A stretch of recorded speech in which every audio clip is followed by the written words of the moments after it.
What was it about metal that didn't satisfy everything that you needed? I think I was satisfied, definitely, but just coming down to the music, and that's really what it was. It was great to play in that band and the best bunch of guys, you know. After a while, yeah, I mean, I didn't feel like it was something that I would do. Being in a metal band's kind of limiting, I find. I don't know. Heavy metal is kind of weird. I'm stoked on it though. I still love it. Yeah. You know what I mean? But there's a lot of bands that just sound like other bands. Once in a while, there's a really good original thing that happens, but yeah, you know. Just in a different place now? Yeah, exactly. Exactly.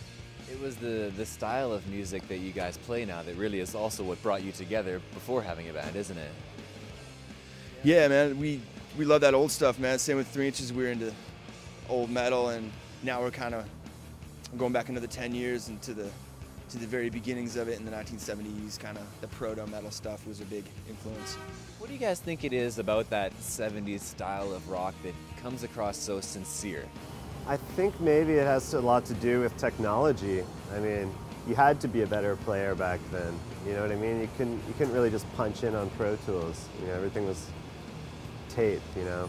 Like the drummer, for instance, had to play everything all the way through, and in most cases, a lot of the other musicians did too. So you had to know your songs and you had to be good. And nowadays, and our producer even said it, you know, musicians just aren't as good nowadays. And so, I mean, their hearts were probably, this is all of my hypotheses, were more into it back then because, you know, you had to be that good, at least in the studio.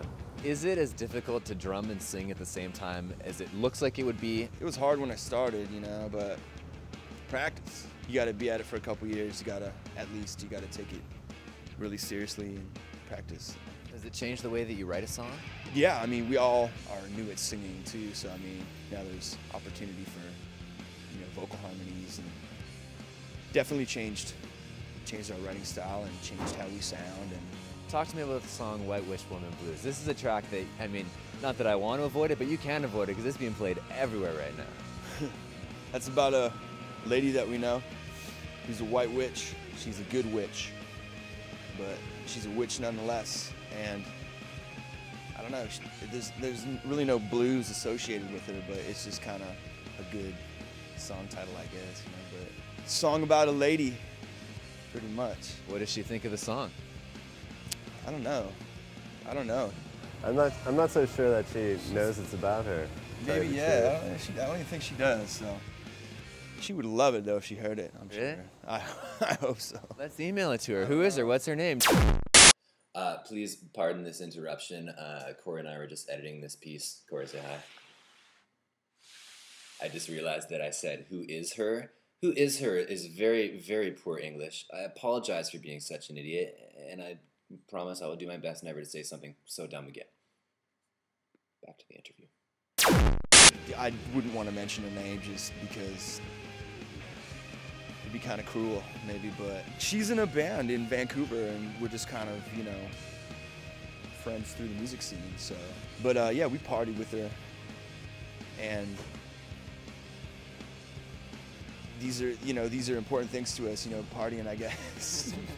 Meet somebody crazy, party with somebody crazy, and it's enough for a song, you know. Just rock and roll, put on a record and forget all about it, have a drink, and then get back in the real world, you know.